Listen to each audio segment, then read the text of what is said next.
Gold trusted gold buyers తాకట్టులో ఉన్న బంగారాన్ని విడిపించి ఈ రోజు ఉన్న మార్కెట్ ధరకే కొనబడును. మరిన్ని వివరాలకు సంప్రదించండి 77107720. అకాల వర్షాలకి నష్టపోయిన రాష్ట్ర రైతాంగాన్ని ఆదుకోవాలని చెప్పేసి ఈ ముఖ్యమంత్రి గారిని విన్నవించుకుంటున్నాను. ఎందుకంటే రైతే మన రాష్ట్రానికి వెన్నుముక. ఈ రైతు నష్టపోతే అన్ని రంగాలు కూడా వెనకబడిపోతాయి. ఖచ్చితంగా ఈ రైతుల్ని ఆదుకోవాలి. అదేవిధంగా ఖచ్చితంగా ధాన్యం కూడా తడిసిపోయిన ధాన్యాన్ని కూడా కొనాలి అని చెప్పేసి నేను విన్నవించుకుంటున్నాను. ఎందుకంటే ఒకటైతే నేను చెప్పదలుచుకున్నాను, ఈ రాష్ట్రంలో గత ప్రభుత్వం జగన్ గారి ప్రభుత్వానికి చంద్రబాబు నాయుడు గారి ప్రభుత్వానికి, జగన్ గారి ప్రభుత్వం వెలుగైతే చంద్రబాబు నాయుడు గారి ప్రభుత్వం చీకటిలా కనిపిస్తుంది. దానికి కొన్ని ఉదాహరణలు నేను చెప్పగలుగుతాను. ధాన్యానికి మద్దతు ధర ఇచ్చి మద్దతు ధరతో 1800 నుంచి 2000 కొని పరిస్థితిలో ధాన్యం గత ప్రభుత్వంలో ఉంటే ఈరోజు 1250 రూపాయలకి కొనని పరిస్థితి ఉంది. 1250 రూపాయలకు కూడా కొనని పరిస్థితి ఉంది దళారులు. ఎందుకంటే గతంలో ప్రభుత్వం పూర్తిగా ఆఖరి గింజ వరకు సేకరించేది.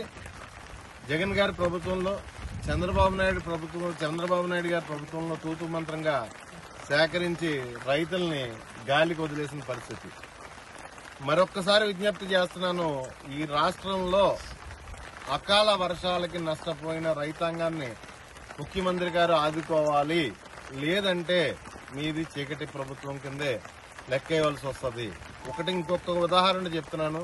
గతంలో జగన్ గారి పరిపాలనలో తడిసి మొక్క మొలిచిన ధాన్యాన్ని కూడా మద్దతు ధర కనుక్కున్న పరిస్థితి ఉండేది ప్రతి గ్రామంలోని రాష్ట్ర వ్యాప్తంగా. ఈ రోజు రైతులను గాలికి వదిలేశారు. దయచేసి ముఖ్యమంత్రి గారు మీరు రైతులను ఆదుకోవాల్సిన పరిస్థితి ఉంది. గ్రౌండ్ లోకి వచ్చి మిగిలిపోయిన రైతాంగాన్ని, రాష్ట్ర వ్యాప్తంగా అకాల వర్షాలకు నష్టపోయిన రైతాంగాన్ని మీరు ఆదుకోవాలని చెప్పేసి విజ్ఞప్తి చేస్తూ, మరొక విషయం, ఈ సందర్భం కాదు కానీ నేను మాట్లాడుతున్నాను.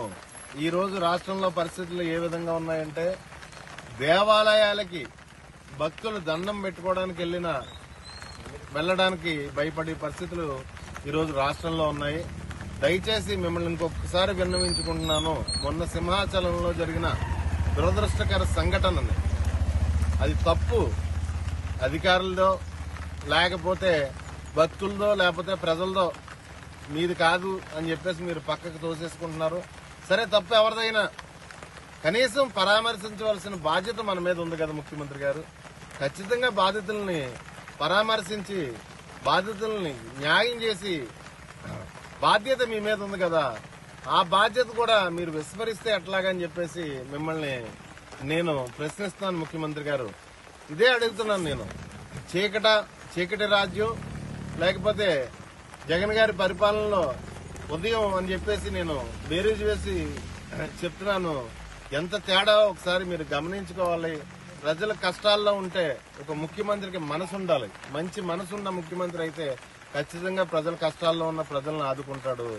ఆ మనసు జగన్ గారికి భగవంతుడు ఇచ్చాడు కాబట్టే ఆయన ఆ రోజు నుంచి ఈ రోజు రైతాంగాన్ని ఏ సీజన్ లో అకాల వర్షం వచ్చి నష్టం వస్తే ఆ సీజన్ లోనే ఆదుకోవడం, ఆ సీజన్ లోనే నష్టపరిహారం ప్రకటించిన పరిస్థితి జగన్ గారి ప్రభుత్వం ఉంటే, రైతుల్ని గాలికి వదిలేసిన ప్రభుత్వం కింద చంద్రబాబు నాయుడు గారి ప్రభుత్వం ఉంది.